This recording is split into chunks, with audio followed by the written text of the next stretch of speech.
നെടുങ്കണ്ടം താലൂക്ക് ആശുപത്രിയിലെ ഡോക്ടർമാരെ കൂട്ടമായി സ്ഥലം മാറ്റിക്കൊണ്ട് ആശുപത്രിയുടെ പ്രവർത്തനങ്ങളെ തകർക്കുന്ന നടപടിക്കെതിരെ ഡിവൈഎഫ്ഐയുടെ നേതൃത്വത്തിൽ മാർച്ചും ധർണയും നടത്തി.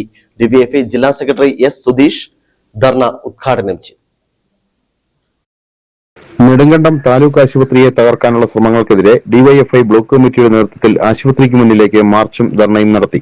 താലൂക്ക് ആശുപത്രിയിലെ പ്രഗത്ഭരായ ഡോക്ടർമാരെ സ്ഥലം മാറ്റിയും ആവശ്യത്തിന് നഴ്സുമാരെയും ക്ലീനിംഗ് സ്റ്റാഫിനെയും നിയമിക്കാതെയും രോഗികൾക്ക് മതിയായ ചികിത്സയും പരിചരണവും ലഭിക്കാത്ത സാഹചര്യം സൃഷ്ടിച്ചുകൊണ്ട് സ്വകാര്യ ആശുപത്രികളെ സഹായിക്കുന്ന നിലപാടാണ് അധികൃതർ സ്വീകരിക്കുന്നതെന്ന് ഡിവൈഎഫ്ഐ ആരോപിച്ചു. ആശുപത്രിയിലെ ഡയാലിസിസ് യൂണിറ്റിന്റെ പ്രവർത്തനം തൃപ്തികരമല്ലെന്നും നിലവിലുള്ള വിവിധ വിഭാഗങ്ങളിൽ ആവശ്യമായ ചികിത്സ ലഭ്യമാകുന്നില്ലെന്നും നേതാക്കൾ പറഞ്ഞു.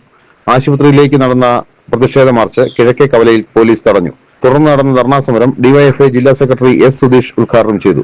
ഇടതുപക്ഷ ഭരണത്തിലാണ് കേരളം വലിയ രൂപത്തിൽ ആരോഗ്യരംഗത്ത് മുന്നേറിയത് എന്ന് നമുക്കറിയാം.